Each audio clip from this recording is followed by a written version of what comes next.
Comic relief, Lieutenant Commander Trevor Quillen told the three rookies clustered at his elbow, not troubling to lower his voice as the old man came through the gate. That's what today is. 20 minutes of nostalgia before the real course opens. Everyone assumes the old man is here to watch his dog fail gently in retirement. No one asks why he brought a sealed leather pouch he has not opened since he arrived. The course clock at Bitterroot Naval Training Annex read 0547. The standing SEAL candidate record for the certified line stood at 4 minutes 11 seconds, set 8 months prior by a dog half Cedar's age. 3 days from this dawn, at the stroke of a contract signing nobody in the yard yet knew to dread, a demolition crew was scheduled to level the retired obstacle line at the course's western edge, the one overgrown with witchgrass, the one nobody ran anymore. If you have ever watched someone underestimated prove a room wrong without raising his voice, you already know how this ends. The morning had the flat, gray hush, particular to bases before their engines start, and into that hush walked Cyrus Ledbetter, 74 years old, with a Malinois shepherd cross, the color of old iron, pacing at his left knee. Quillen's laugh carried across 40 yards of packed dirt. Cyrus did not quicken his step. He did not slow it either. He crossed the yard at the same pace he would have used to cross his own kitchen, and the dog crossed it with him, matching him stride for stride, without any leash between them at all. The rookies laughed the way young men laugh when someone senior has already laughed first, an obedient ripple with no real amusement in it, and one of them, a broad-shouldered specimen named Sawyer, made a show of shielding his eyes and squinting out at Cedar like he was checking the horizon for weather. Petty Officer Second Class Marissa Blake did not laugh. She had been at the course 9 weeks, long enough to know when Quillen was performing for an audience, and long enough to notice that the joke landed everywhere except on the man it was aimed at. Cyrus's coveralls were faded to the color of creek water, a defunct kennel supply company's name still stitched crooked over the breast pocket, the stitching gone soft and gray with age but not with neglect. He carried nothing but a canvas lead, looped twice around his fist, and tucked inside the coveralls near his ribs, something small and flat that made a shape against the fabric when he breathed. Cedar's muzzle had gone the color of frost at the jaw and around the eyes, and he moved with the loose, unhurried economy of an animal who has never once in his life needed to prove he was fast. "Sir," Quillen finally addressed him directly, arriving at a jog with a clipboard-free hand extended, no printed run sheet yet in evidence, though one waited folded in his cargo pocket.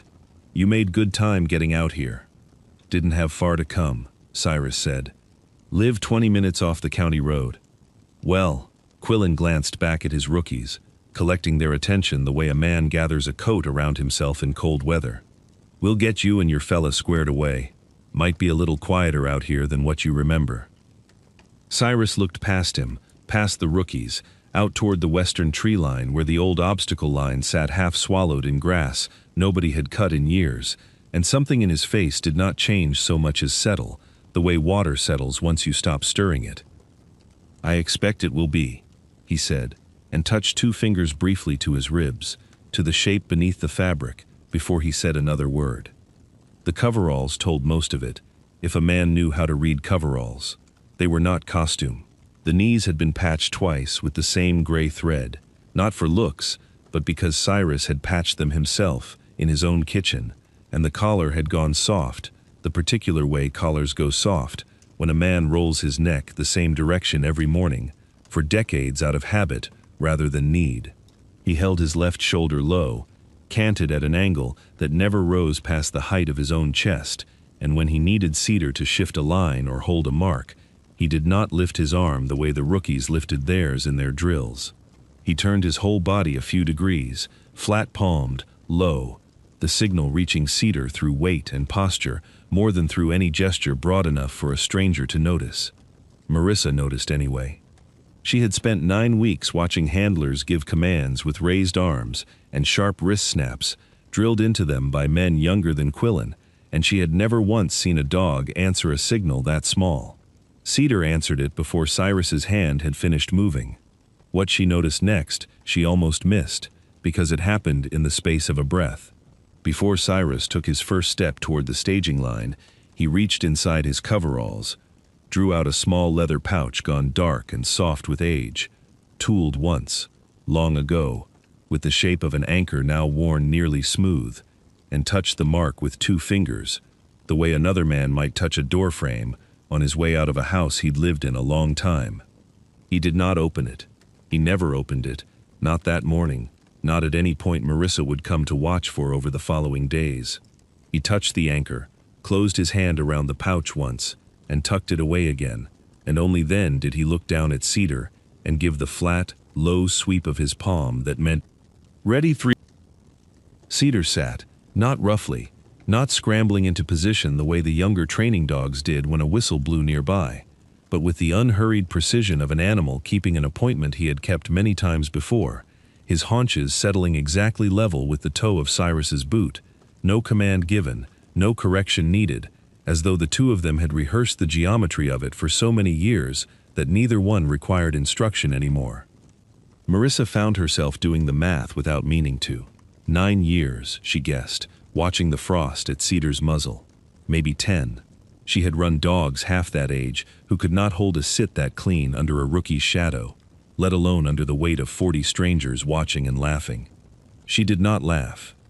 She wrote nothing down, because nothing about it belonged on a training log, but she watched Cyrus's hand return to his side, and she watched Cedar's eyes track the tree line where the old course lay buried in grass, and for one unguarded second before the whistle party assembled, she watched the dog's ears come up and turn, independent of any command at all, toward wind that hadn't yet reached the rest of them. Quillen, for his part, gave every sign of a man about to be excellent at his job, and to his credit, he was. He walked the rookies down the new course with the easy authority of someone who had built it himself, because he largely had, and there was nothing false in what he told them. He crouched beside the first sensor tower, a squat gray post no taller than a fire hydrant, and tapped the housing with 2 knuckles. "Every gate on this course reads 6 data points," he said. "Ground pressure, gate symmetry, bark response latency, scent marker acquisition time, handler proximity, and completion variance against the baseline." The old course out west measured one thing: whether the dog got to the end. He straightened, hands finding his hips in the particular stance of a man who has explained this exact thing to this exact audience many times and enjoys it every time. That was fine for 1974. It is not fine now. We are not fielding dogs to walk a line anymore. We are fielding systems, and systems get certified against data, not against somebody's memory of how a dog looked crossing a finish. It was, by any measure a fair man could apply, a good answer, delivered by someone who had earned the right to give it. The rookies nodded along, and even Marissa found herself nodding, because the towers did read 6 data points, and the old course really had measured only the 1.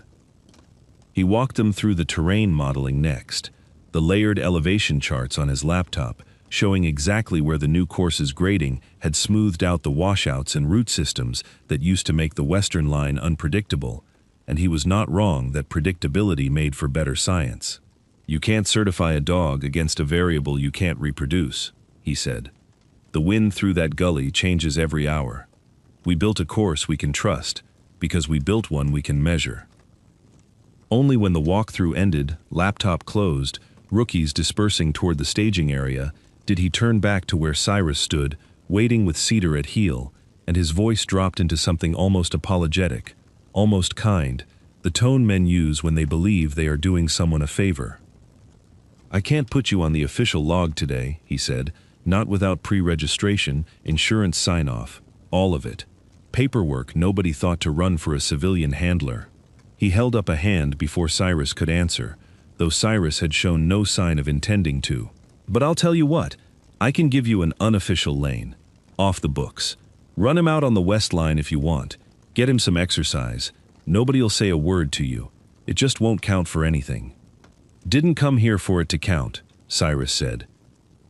Quillen smiled the smile of a man who has just been told exactly what he expected to hear, folded his printed run sheet back into his cargo pocket, and walked off toward the rookies without waiting to hear whether there was more. which there was not yet. The first crack in the morning's easy contempt came from Sawyer, who ambled over while Cyrus checked the fit of Cedar's harness, and said, loud enough for the row of rookies behind him to hear, "You need us to bring a golf cart out for him, old-timer, case he runs out of gas halfway?" Cyrus did not look up from the harness buckle. "Wind's coming out of the northwest today," he said, "shifting more westerly by the time we run. He won't need a cart. He'll need about 4 extra strides on the second turn to stay downwind of the culvert." He finished the buckle and straightened, meeting Sawyer's eyes without heat in his own. Man doesn't plan for wind, plans to lose. Sawyer's grin faltered somewhere in the middle, uncertain whether he'd been answered or ignored, and he retreated toward the others, with a shrug, meant to look unbothered. The range safety officer arrived next, clipboard in hand, a woman named Cortland, with a reputation for caution that Marissa privately respected.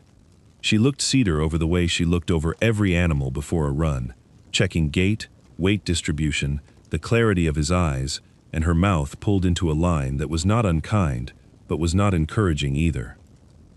"How old is this dog?" she asked Cyrus directly, not unfriendly, simply doing her job. "Old enough to know this course better than the men who paved it," Cyrus said. "Young enough this morning. Ask me again this afternoon." Cortland almost smiled at that, caught herself, and made a note on her clipboard instead, though what she wrote was not a disqualification, only a time and a check mark, because whatever answer she had been braced for, that had not quite been it. Cedar, through all of it, sat motionless at Cyrus's boot, ears occasionally swiveling toward the western tree line, nostrils working in small, unhurried pulls, reading something in the air that had not yet reached the rest of the yard. Twice his head came up before anyone else so much as glanced at the sky, and twice he settled again on his own, without correction, as though satisfied by whatever answer the wind had given him. By the time the whistle party gathered at the staging line, the rookies' laughter had thinned into something quieter, not quite respect, not yet, but the particular silence of an audience, recalculating whether the joke was still funny. Quillen checked his watch, made a note on his run sheet, and called the course open, unaware that the number he was about to need did not exist anywhere on the page in front of him. The whistle went at 06:19. Cedar came off the line low and flat, no wasted motion in the launch, and took the first 3 gates of the certified course, at a pace that made 2 rookies glance at each other, without speaking. He cleared the log crawl half a length ahead of Cyrus's low hand signal, correcting his own line before the correction was given, and at the culvert turn he angled exactly 4 strides wide, precisely as promised, staying clean of the crosswind eddy that had cost the morning's first SEAL candidate dog a full 1.5 seconds. Then, where the certified course bent back toward the finish gate, Cedar did not bend with it. He held west, toward the tree line, toward the grass-swallowed remains of the old obstacle line, and for one suspended moment, the whole yard seemed to lean with him, uncertain whether they were watching a dog break course or a dog remember one. Cyrus's hand dropped low and flat, palm toward the ground, the signal so small that from the bleachers it looked like nothing at all, and Cedar took it as confirmation and went. He hit the old line running. The witchgrass had grown to his shoulder in places, the rope bridge over the dry wash sagged with 30 years of weather, and the culvert crossing had lost half its planking to rot, yet Cedar took each obstacle with the unerring precision of an animal, reading a map only he could see, adjusting his gait a half step at a time as the terrain shifted beneath him, slowing for nothing, wasting no motion at all. He crossed the collapsed timber wall in a single fluid vault. He threaded the scent gate, buried in the tall grass, the one no sensor tower had monitored in decades, without a single false cast. He came off the old line's final turn and rejoined the certified course's last 100 yards at a dead, easy lope, and crossed the finish gate with his tail high and his stride unbroken. The clock stopped at 3 minutes 58 seconds. Nobody spoke. Somewhere behind the bleachers a radio crackled, and someone silenced it fast, as though noise itself might be the wrong response to what had just happened. Quillen stood with his pencil raised over his printed run sheet, and only after several seconds did anyone notice that his hand had not moved, because the sheet in front of him had 6 columns: gait, latency, proximity, variance, and two more beside them, and not one of those columns had ever been built to hold a time run on a course that officially did not exist. The silence held a long moment, the kind of silence that has weight to it, the kind that presses down rather than simply occurring, and into that silence Marissa Blake found herself doing arithmetic she had no reason to trust, and trusting it anyway. 3:58, against a standing record of 4:11. 13 seconds on a line half again, as long as the certified course, through terrain the base's own engineers had abandoned as unmeasurable. Quillen looked down at his run sheet, then out at Cedar, who stood at the finish gate breathing easily, tongue out, tail still, waiting without apparent urgency for whatever came next, and then at Cyrus, who had not moved from the staging line at all, who had simply watched his dog run the whole thing with the flat, unhurried attention of a man watching weather he had already predicted. "That number," Quillen said, and stopped, because he did not yet have a category to put it in, and a man trained to trust his columns does not know, in the moment the columns fail him, what kind of silence to fill the gap with.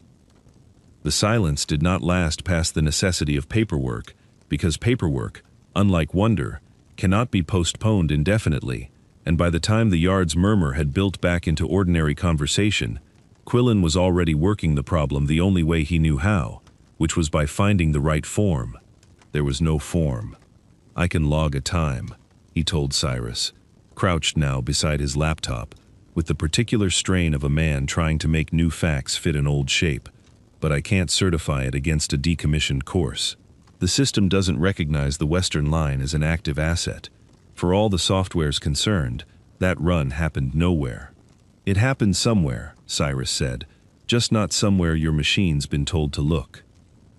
Quillen did not have an answer for that, not yet, and instead pulled his phone and began working through the base archive's shared drive, hunting for the last physical logbook from the era before digital certification, the paper record that would, if it still existed, hold the Western course's original benchmark times against which Cedar's run could be measured honestly.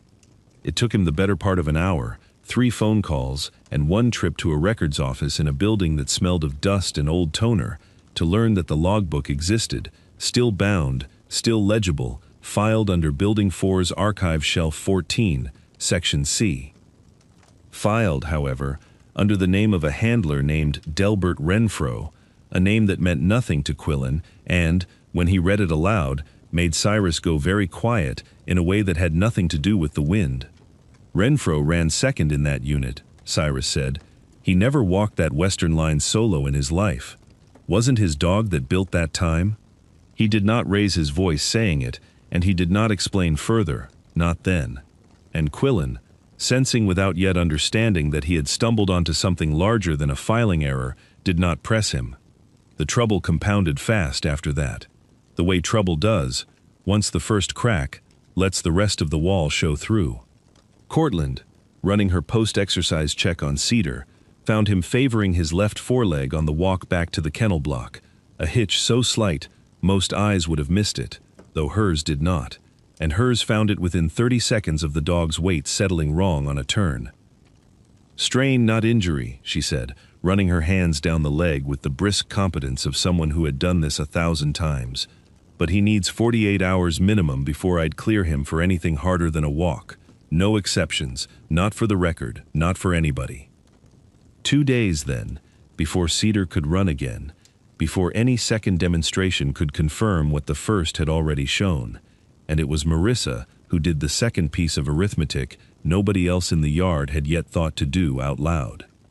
"The demolition," she said, to no one in particular, though Quillen heard her. "The contract signing's in 3 days. They're clearing the Western Line day after tomorrow to grade the ground for the new equipment shed." She looked from Cedar's raised paw to the tree line where the old obstacle course sat, half swallowed in grass, already marked in places with the small orange flags that meant survey crews had been through. "That's 1 day of overlap, maybe less." Quillen's face did something complicated at that, the practiced ease of the morning's telemetry lecture draining out of it by degrees, replaced by the look of a man realizing that the schedule he had been handed by people above his rank had never been explained to him in full, and that he had signed off on more of it than he understood. "I didn't set that demolition date," he said, mostly to himself. "Contract office did. I just confirmed the grading window was clear." He looked at Cyrus for a long moment, at the misfiled logbook now resting in his own hands. At the seam of it, this Renfro name stamped where it did not belong, and something in his certainty, not yet broken, had begun very quietly to bend. The staff car that pulled through the annex gate the following morning carried no announcement ahead of it, no memo circulated, no name on the visitor board, only a flag on the bumper that made the gate sentry straighten before he'd finished reading the plate.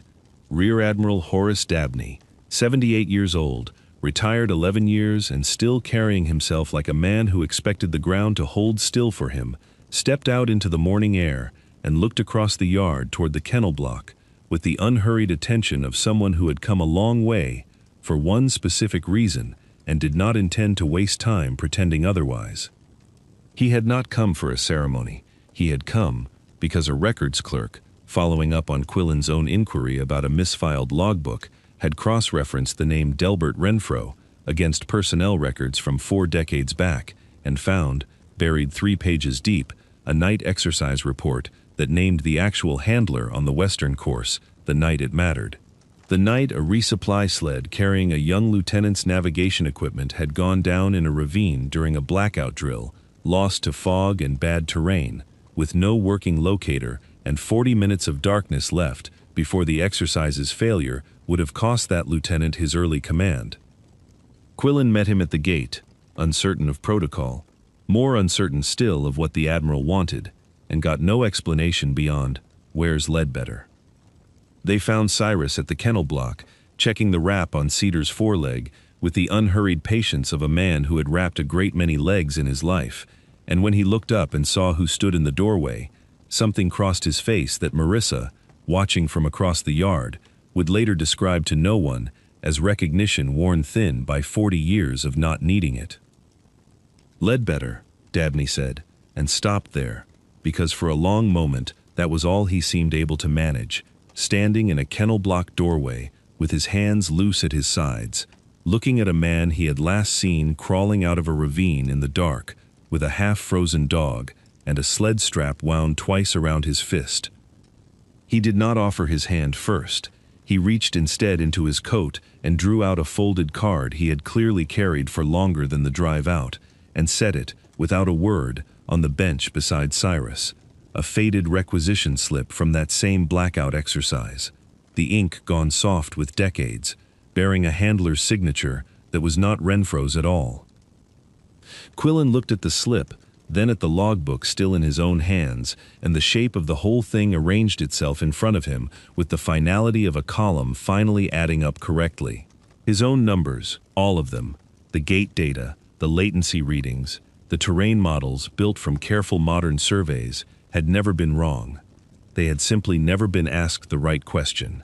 His course measured what a dog could do on ground his sensors could read.